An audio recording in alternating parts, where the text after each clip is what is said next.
Have you had a miss? Have you had one where you were like, damn, he was right? I miss a bunch of times. One that sticks out? I probably haven't missed a bunch of times. I was being nice. Tickets are on sale for KFC Radio Live. Click the link in the bio. Get yours. Come out and hang with the boys. Don't mind. Just give me 2 seconds left. Oh, yeah. Yes, of course. Yeah. Your forehead shiny. You look perfect. My girl. Yes. Yes. He looks perfect, but I have to. Oh, my God. He doesn't need me. Oh, man. You want to dab him up next? A little bit of Oh, you're going to get me? Yeah. Let's go. Thank you very much. It's just a forehead. Love it. Right. Love it. Thank you. All right. We got Swizz Beatz in the building. Dude, you are a busy man, bro. I mean, you were just saying you're up at 5 a.m., but, man, when you start to look at all the stuff you've done in your career, it is quite the resume. Not just music and well beyond. Now you're doing this TV show. And Drive, November 16th on Hulu. Drive with Swizz Beatz. Yep. A little family action as well, right, with your son.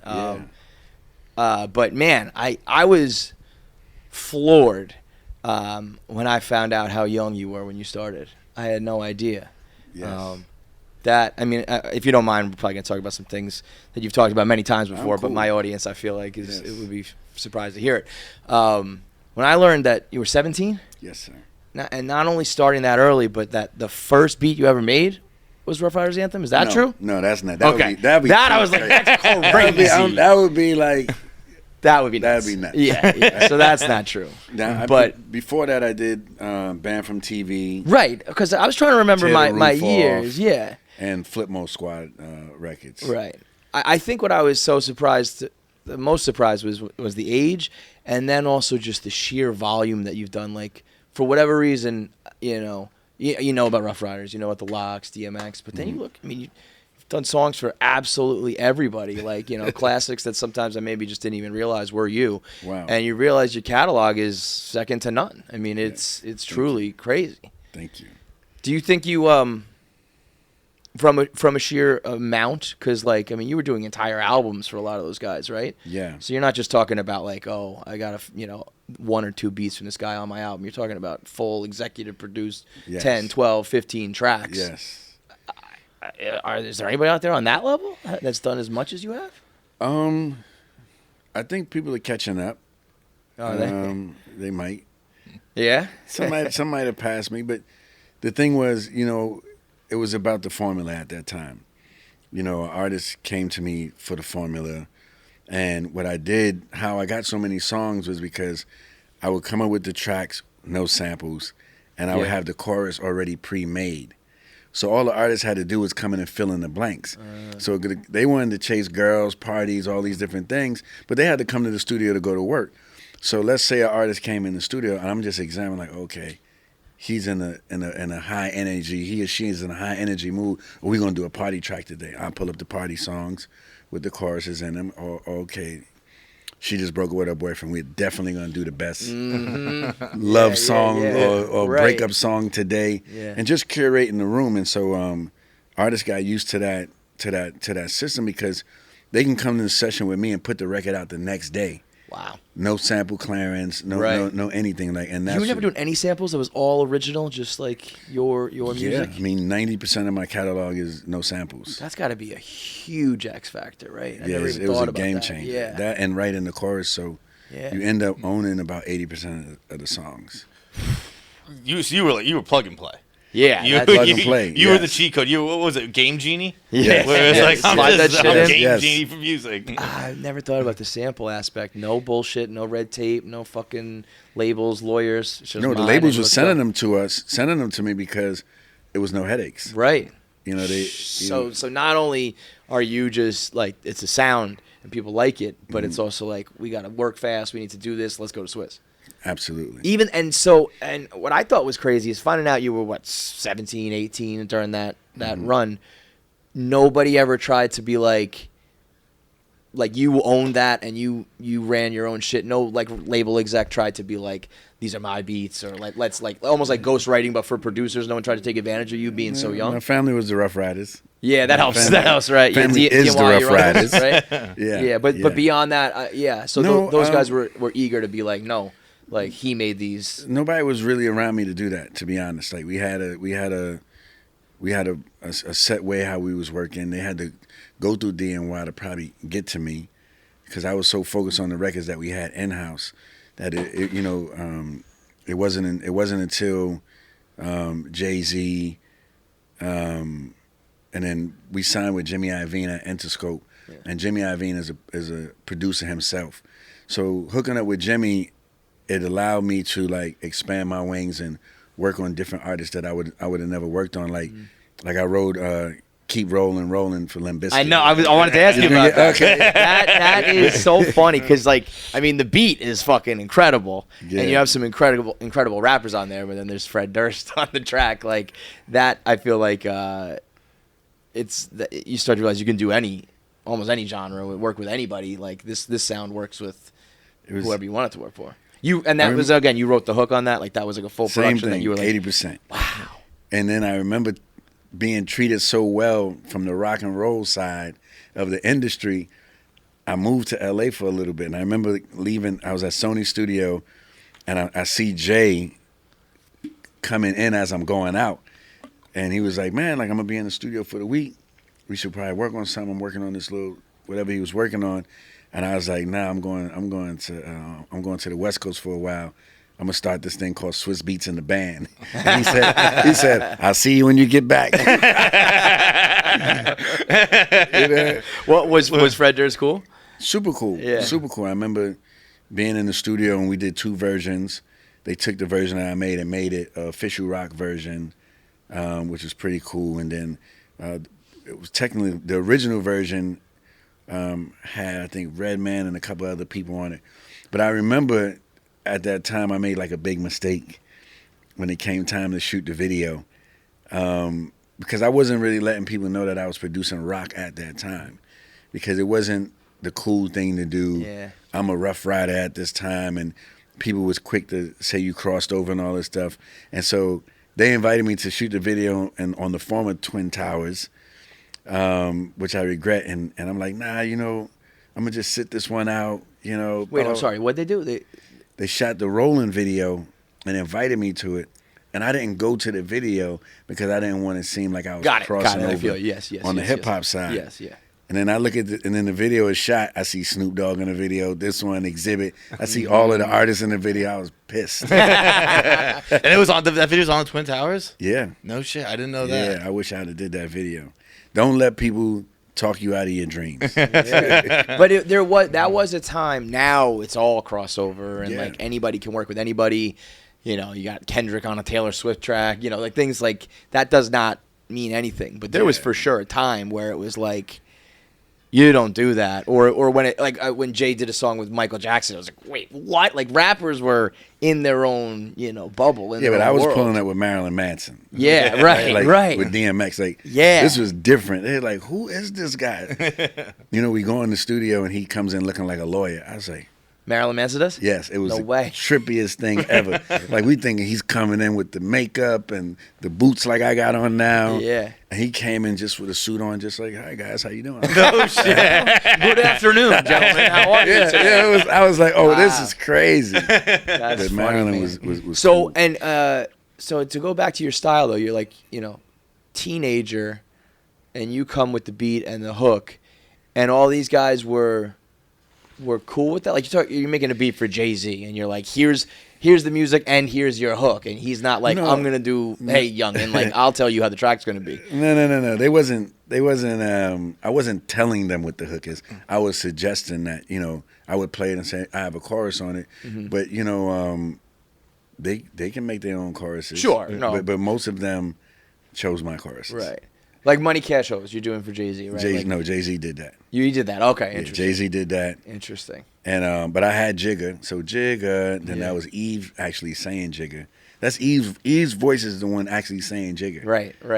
Yeah. I mean, you had a pool of talent at that point. Yeah, man. That was crazy. Endless days in Sony studio. Yeah, I bet, dude. So then, and then the other side of you, I mean, you are married to one of the most like beautiful and talented people in the world, and I feel like you have this great family. You're working together now. I mean, it goes well beyond music. I feel like when people realize the full spectrum of you, it's a very impressive thing you've put together. Thank you. Tell me about Drive with Swizz Beatz. Oh man, I've been into cars since growing up in the Bronx, seeing cars drive by. I couldn't afford. That's my car. This is my car. Yep. We used to sit on Where the were you in side the Bronx? of, Jackson Avenue, Okay. St. Mary's Projects, to be exact. And I lived in Boston Road too. Shout out to my Boston Road team, family. You can't mention one without the other. And then my first car was a Nissan Z300 twin turbo. Paid about $6,000 for that. Then probably put like $60,000 in it. Like I know the exact car you're talking about. Yeah. You put $60,000 into that? Yeah, Recaro seats with the Rough Rider logos, the TVs, all of these things, and I should have just bought a new car. Yeah, at that point. At that point, $65,000. You could have got a nice, all Yeah. factory set. But there's something about doing it yourself too. Yeah, it was right? just something about amplifying the car. Right. Are Are we talking now like Fast and the Furious type shit, like the performance of the car, or are we talking like the luxury and the look? I went more luxury because the Z was already performance-wise amazing. Yeah. I wanted the lights under the bottom. Yep. I wanted the music crazy. What really cost me was, using like Recaro and those particular brands and Alpine and all of those things. But it started, my love started there. Then I started becoming successful with music and collecting and winning car shows and all those things.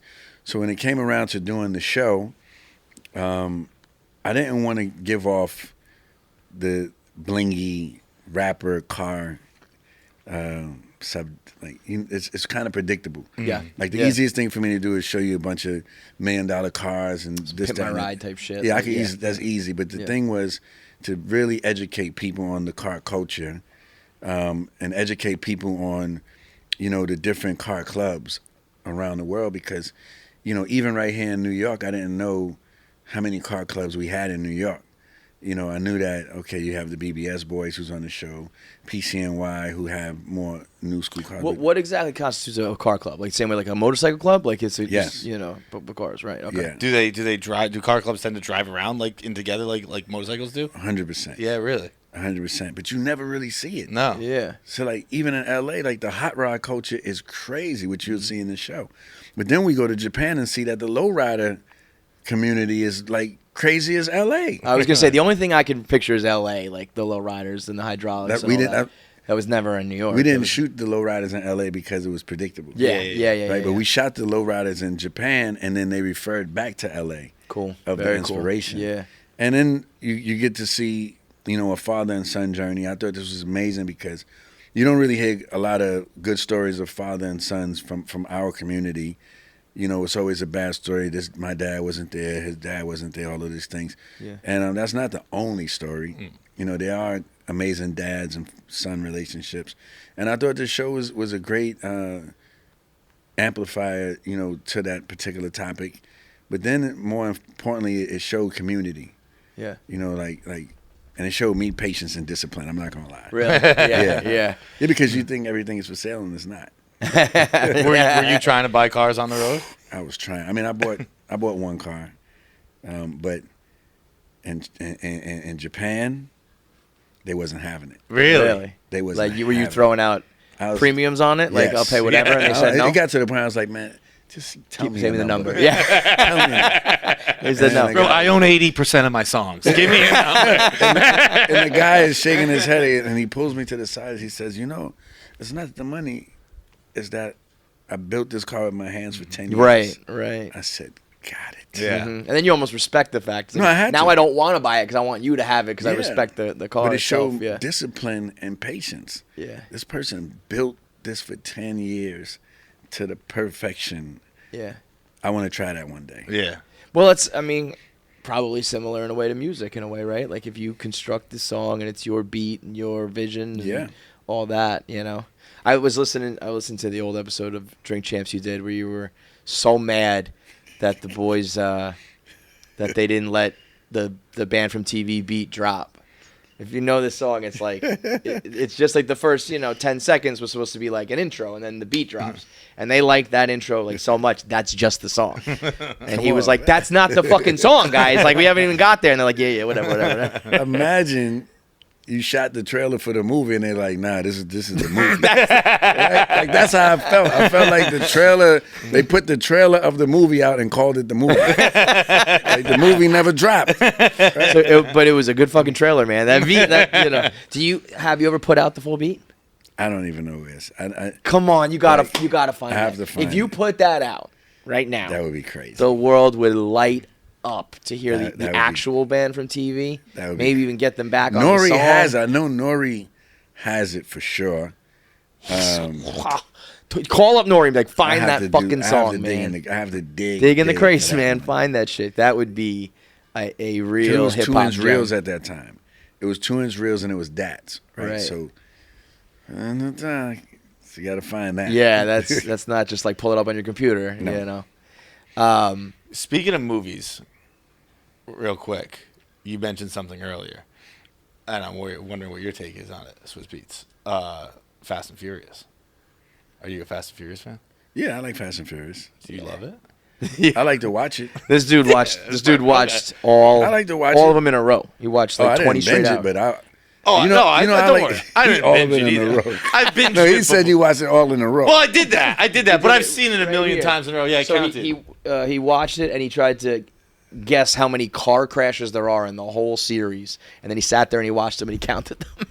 Now that's serious. There's a lot. That's a big. Well, I'm just trying to figure out what kind of car guy I'm sitting with. I watch a lot of Fast and Furious. I know a thing or two about cars. Couldn't change a tire or anything, but you know everything about Fast and Furious.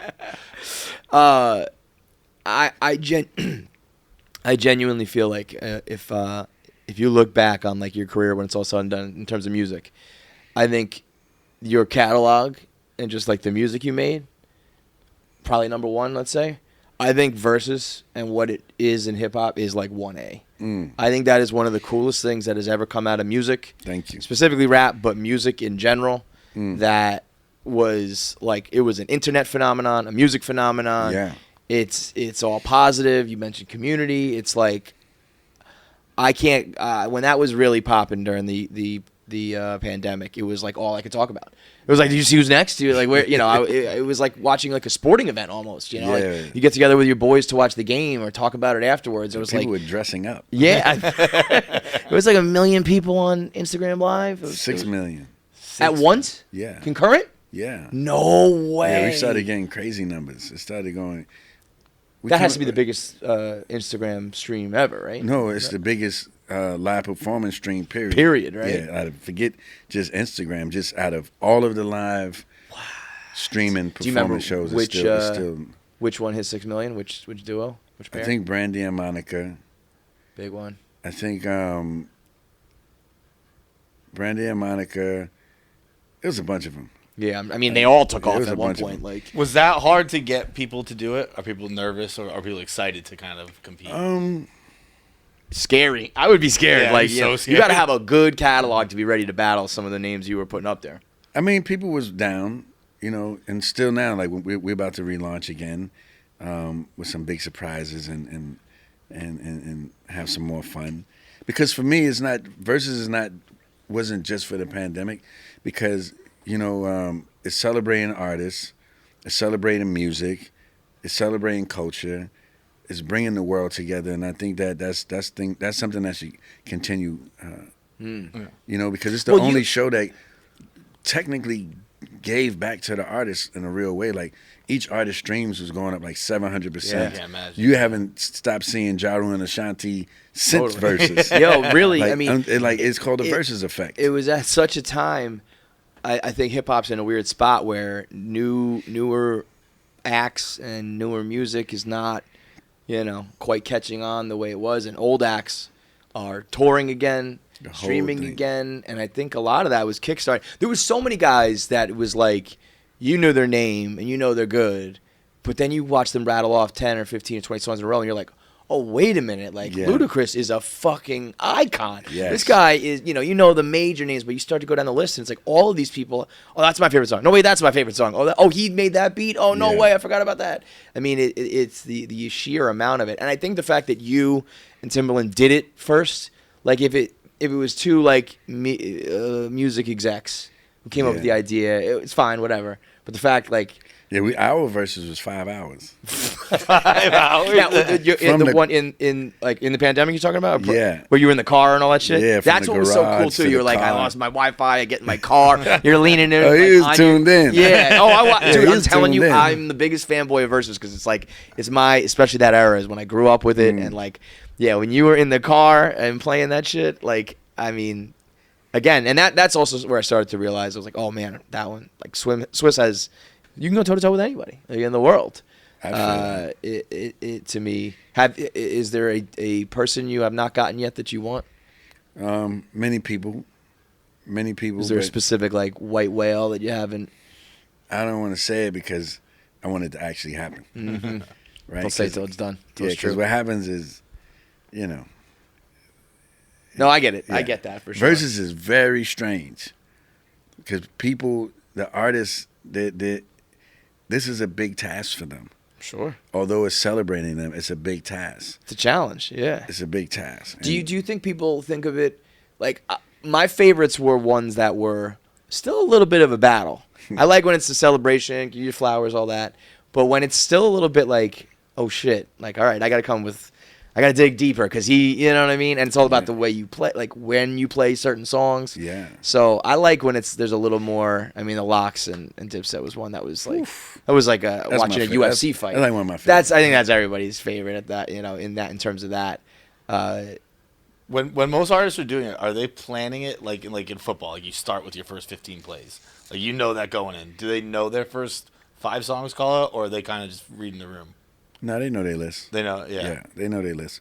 We advise them to know their list because, get caught off guard, you're fucked. Yes. Yeah, someone takes it seriously and you don't. You can even play the wrong 20. I've seen that happen. Yeah. I'm like, why is he playing this? I saw a quote from you when you did it on stage with Kanye in way back. I was like 07 Summer Jam or some shit. Yeah, that was technically the first verses. And he switched up, and you were like, he shouldn't have, right? Like you thought there was a better. Yeah, I think somebody told him to rope-a-dope me, but because I helped him pick his list, and I picked his list to beat me. Oh wow! Really? For real? Because you went down, you took a knee. Yeah, like you wanted that. I just knew in that particular building what was going to work for him, even better than what I had planned for myself, and being that he was my guest, I didn't want to right? Like I wanted. That's especially in the rap world though. There's a lot of ego and a lot of that shit involved for you to be like, to take that fall. Yeah, 'cause imagine you invite me to your show as a guest, and I just destroy you, like try to just finish you. Like, damn, I thought we was cool. Yeah. So I told him, I said, look, I said, these are the songs I'm playing. This goes with this. This account of this. That account of this. That blah blah blah blah. And I was like, he was like, man. And I was like, just do it. And my team was like, why you get to do that? I said, because that's my guest, man. Who cares? Smart man, though. Right? Yeah. Bigger picture type shit. Yeah. Did you know it was going to be what it became?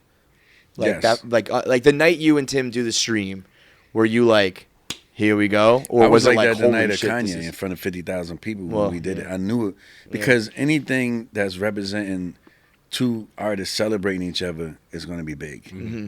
You know, especially when you're showcasing each other's talent with 20 pieces, 20 hits. Mm-hmm. You know, like that's a big deal. What do you think it is? I'm more of a rap fan than he is, and he was asking me why I'm very critical of rap in the sense of like I treat it like so you got your clocks on. What is those clocks? Wallabies? This one's just crispy. I appreciate that, bro. Hang on a second. Clarks are rap? Wallabies? Yeah. Yes. Oh, yeah. Really? Wu-Tang. Yes. No shit. Bad Boy. Yeah. What? Yeah. I didn't know. Dude, I never owned a pair of clocks. I was more Tim's. Mm-hmm. But Tim's a little bit harder for a guy like me to pull off. Nah, you can pull off Tim. You shouldn't have said that. I'm gonna come in. I'm gonna stomping around, untied the whole night.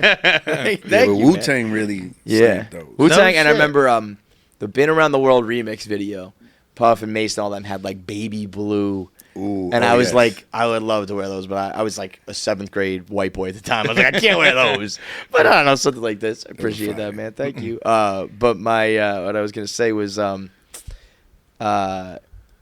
it's like rap to me. I almost watch it like I watch a sport. Mm-hmm. And I have certain guys that I root for and certain guys that I don't want to say root against, but it's like, you know, in the battle I have one side and I think he won and he lost. And, and then when you know, I think what brought it up was Drake, where I was kind of like, I think the world wants like a classic from Drake and he's not giving it. And he was kind of like, why do you care? Why don't you just listen to the music, whatever? Why do you think rap is, because I think it's very distinctly different from other genres where like there really isn't battling. There isn't like rankings of, you know, which pop girl is better than the other pop girl, where it's like, this is the greatest alive, this is the GOATs, this is the way people argue like MJ and LeBron. They talk about rappers. Yeah, I can see that.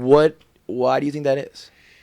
I think because the artists made it a competitive sport. Mm-hmm. You know, in the pop area, they're not Going at each other. saying they're the king or the queen of this. They're just doing their music and selling out their tours and keeping a low profile.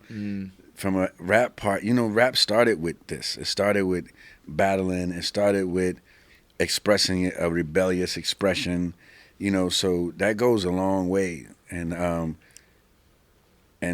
just somebody being better than the other person is like in UFC. Yeah. So rap has the same energy as a UFC. Do you think it's a little more of a music that you can measure in a way?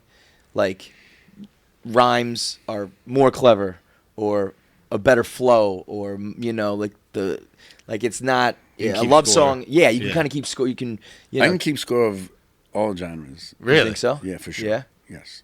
As a producer, that's my job. Yeah. Right. Yeah. You think rap is different or no? Like it's just as much as other genres? I think a hit song is a hit song, right? And I think the same energy that goes into a rap hit song will go into a pop or R&B or even a rock song. You know, it's Do you think that though? You think that someone writing like 36 bars of rap is the same as like I don't a think pop 36 song that bars might- of rap is a hit though. right? I think the right 8, you know, 12, 8. 2 8s, verse, a 8 verse, a 8 chorus, a 8 verse, a 8 chorus. That's a hit. Chalk it up. Yeah. Do you think some of these rappers come in, they're trying to rap too much, and you're like, I don't need all that? I personally like a lot of rapping if the person can really rap. Rap, yeah. Right? Yeah. But Right. I wouldn't like. This is a great point you say, because look at what me and Wayne did, Uproar.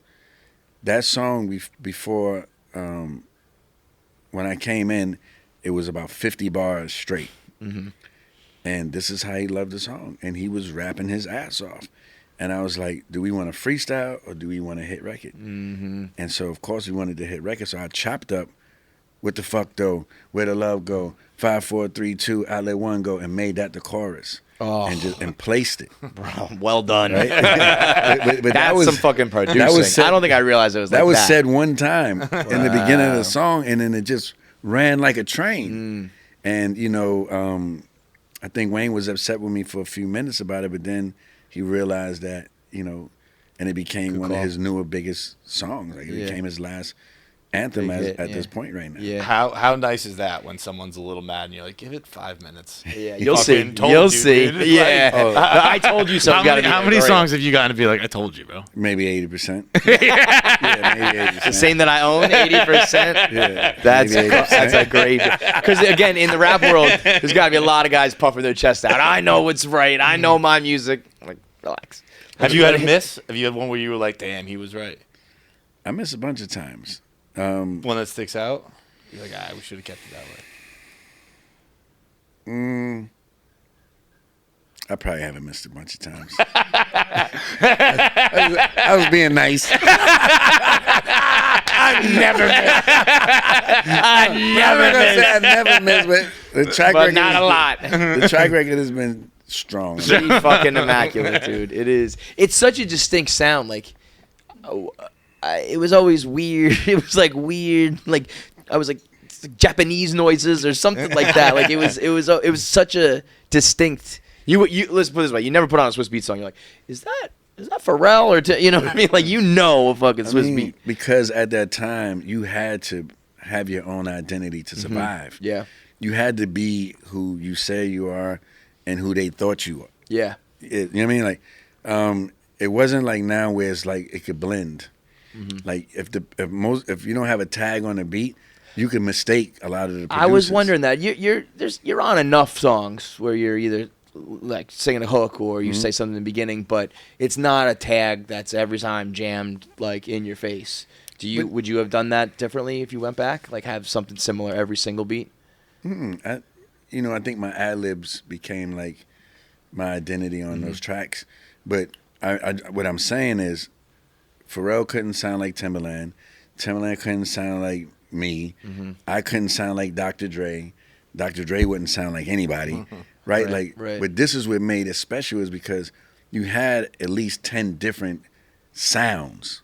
Like, if you want a party anthem, you come to me. Mm-hmm. If you want something with a singing chorus, you go to Pharrell or Timbaland. Yeah. But two different dynamics. Yep.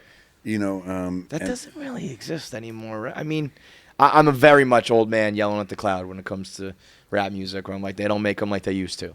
And I feel like every generation says that, but I really feel like it was a different. I mean, it was a golden era where like every beat, every producer, every album, it was classic after classic after classic. We didn't even know it in the moment. And there are producers, because I got to clear these things up when I speak. I have to think forward. I'm sure. Right? So, like Mike will have his own sound, I feel. Metro Boomin has his own sound. DJ Mustard has his own sound. Mm-hmm. There are producers that have their own sound. I'm not saying, but it just, when we was doing it, it was like everybody had their own sound. Did you specifically, the no samples thing? That's interesting to me. Like you were like, I'm never going to do that on purpose, or like you just, because that was, especially in the very beginning of your era, it was like, that was it. What was happening was I thought people were stealing my beats. But what was happening is everybody had the same damn records. Right? So, I see. Right? So Bad Boy was sampling a lot of the James Brown records. So that was like the particular sound. So what I do, I go get a bunch of vintage James Brown records, sample those, and I feel like, and I got people that's picking them for placements, and then they're calling me saying, man, you know that Puff just used that record, or this person just used that record, you can't use it. I'm like, yo, are they stealing my stuff? Like, what's happening? And then I just got tired of losing placements because of samples. Mm-hmm. So I said, you know what? I'm gonna stop sampling, and I got because they were like first to market with it, like like they didn't know you were working on it, but they just happened to do it. They just happened to do it, right? And they got there first, so you were like, "Fuck that! I'm just gonna do it on my own." Yeah, because then I didn't even know that it was gonna bring more revenue. I just knew that if I had a placement, it would guarantee it stick because I know nobody has these sounds. And so that's what made me do the no sampling. Oh, man. And then the revenue rolls, and you're like, oh, wait a minute. This was really smart. Yeah, I remember I remember the whole thing. Yeah. Oh, man. Remember the first track? Yes, it sat in a shoebox for like 7 months. I thought it was fake. No way. Yeah, I swear. How big was it? It's like 750,000. No way, dude. And I was eating ramen noodles at the time. And you had it in a shoebox? Yeah, because, my grandmother raised me, and they used to always send like publisher clearance. How they used to always send you $1 million, all these things to your house in the hood. And I remember my grandmother used to always say, "Don't throw them away, just put them in the shoebox." So I just anything that came in my house, I like a check, I just always put it in the shoebox.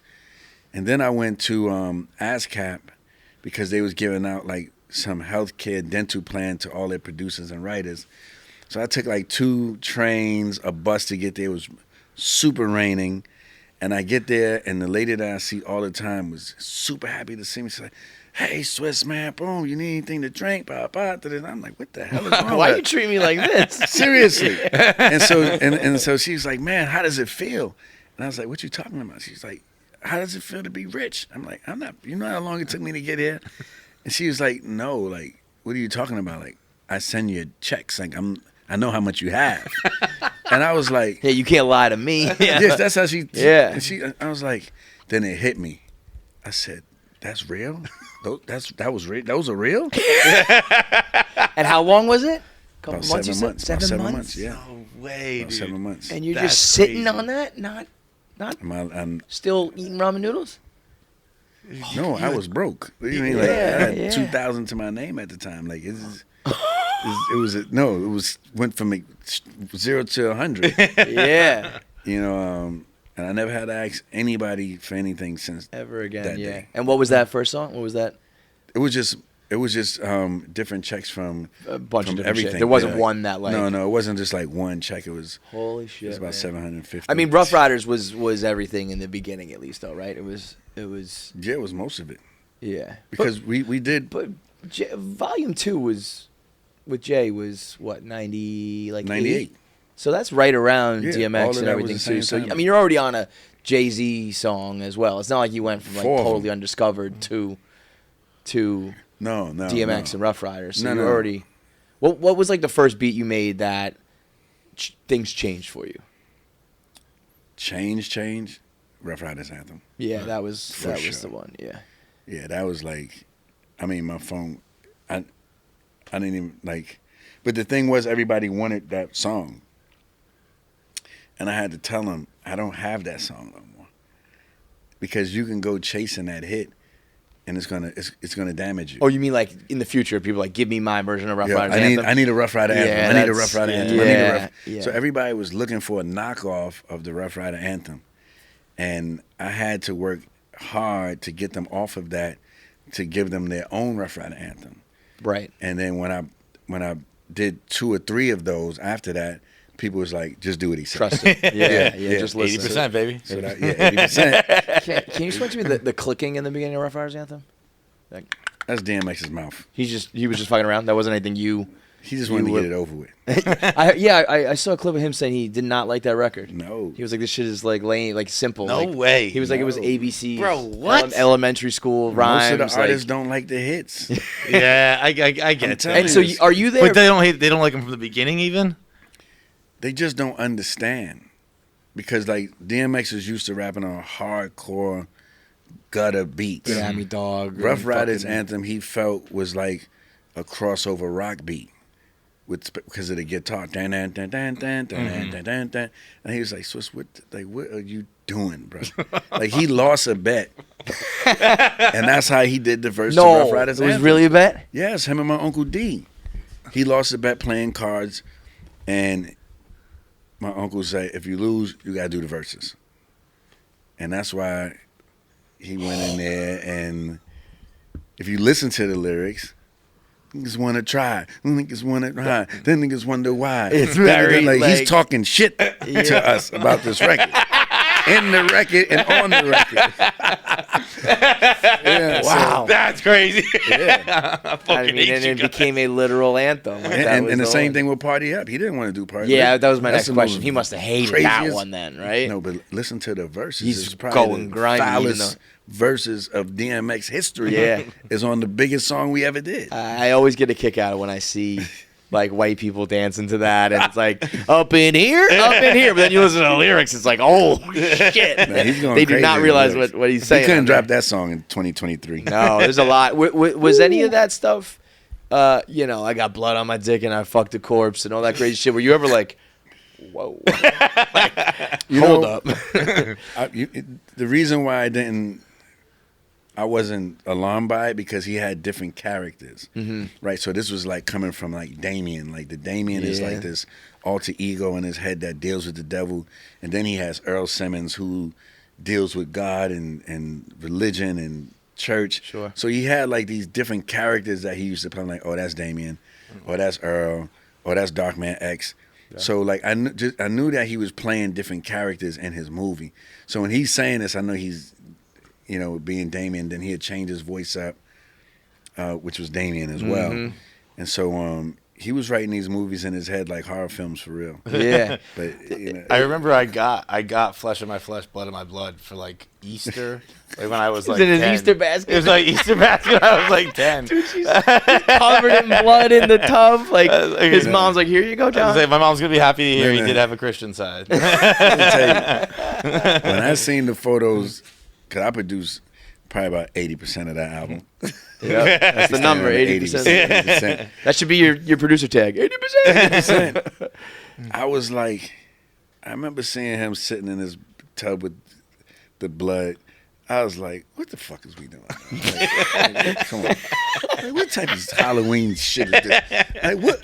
Is this where we going? Yeah. Yeah, I'm saying I have to see the blood. And I'm like, That's funny that he doesn't like the party tracks and you don't like the weird shit. And to be honest, you meet in the middle and it made for some pretty epic shit. It was crazy. I couldn't believe he did that shot. I was like, we're going with this. He's like, it's done. This is the cover. I said, okay. And that was, I just remember so vividly, it was like 7 months apart or 8 months apart from Dark as Hell and Hot. And Southern Hell's Hot to Flesh of My Flesh. Both #1. First artist at that time to ever do it. That. I mean, it was like, it was just unheard of to have 2 albums that quickly that were good. Both platinum plus. Both #1. Both #1s. Yeah. Same year. Crazy.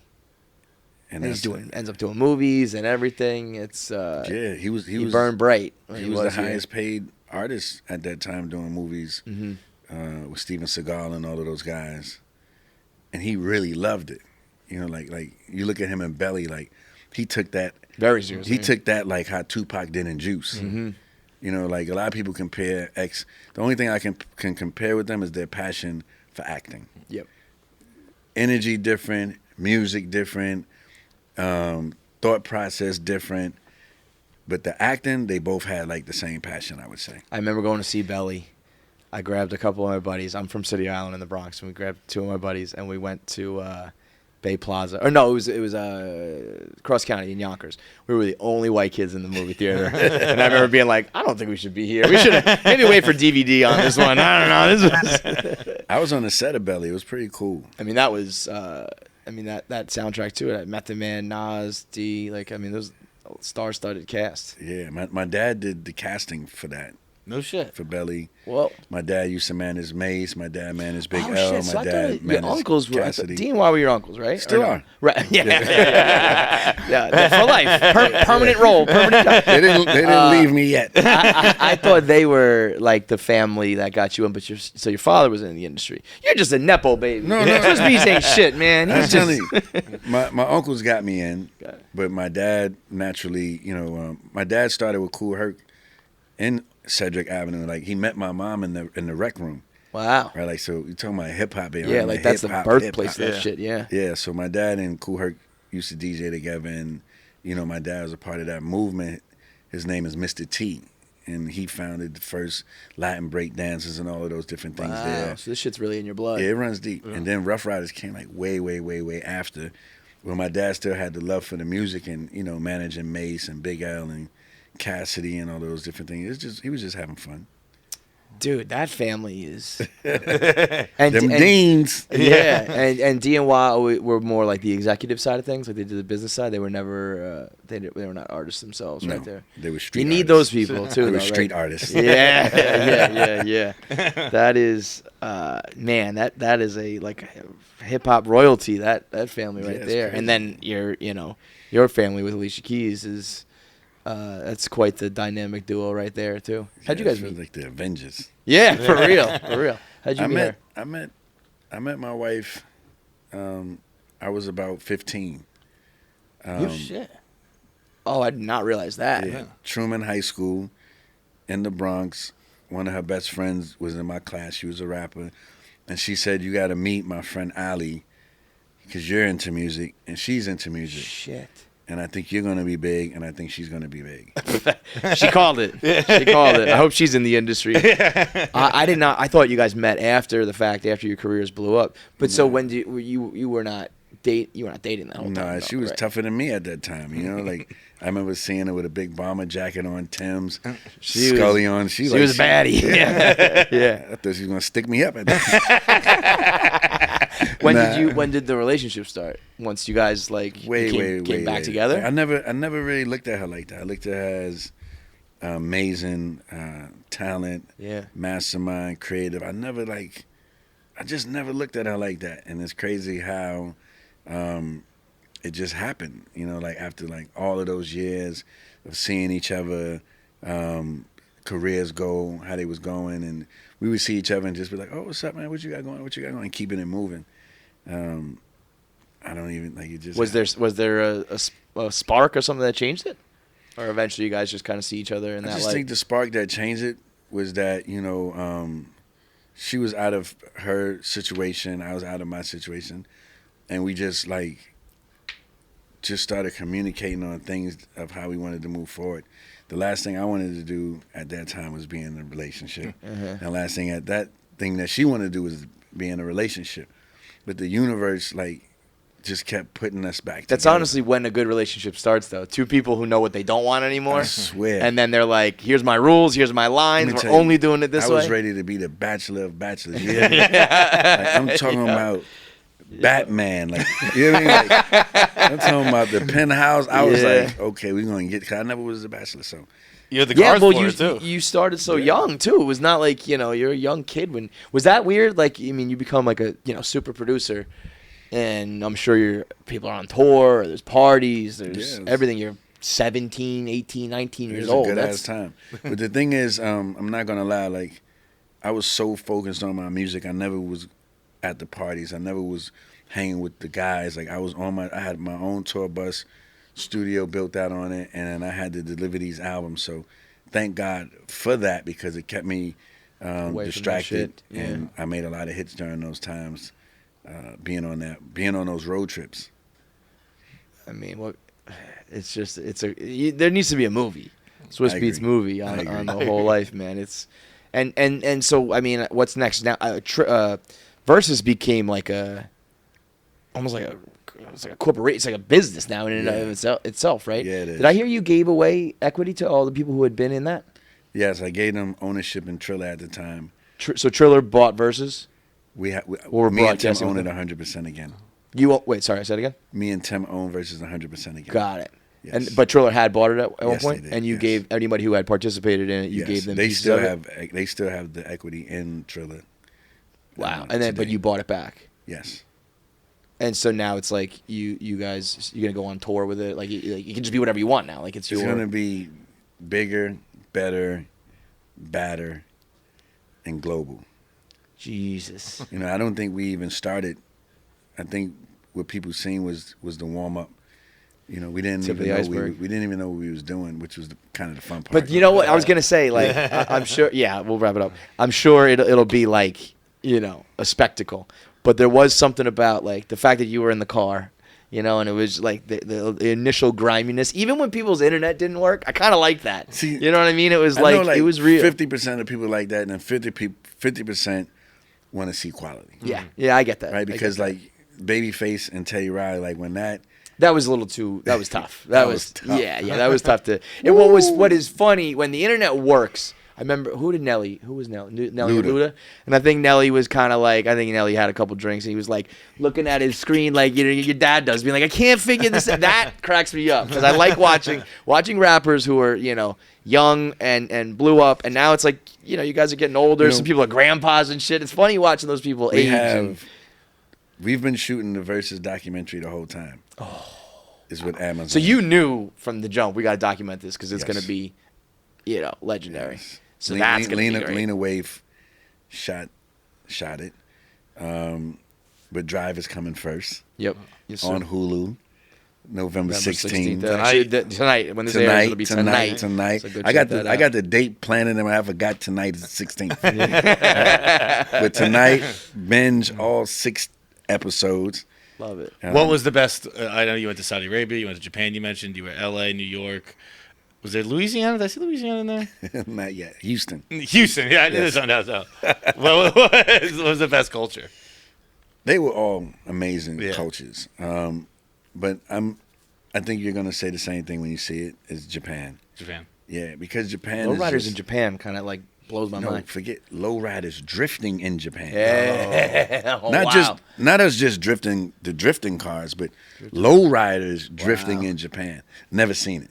Very cool. I called some yo, Snoop, you know that they're drifting low. Yeah, I got to step your game up on the West Coast. They're drifting lowriders in L.A. In Japan. Wild, man. Well, congrats on all the success. I hope Drive is just as big as everything else. Thank you. And we appreciate the time, man. Thank you, bro. Thank you. Thank you very much for this. All right, thanks for watching. Make sure you subscribe, like, and leave a comment below. Click that button. Or I'll cut off my finger.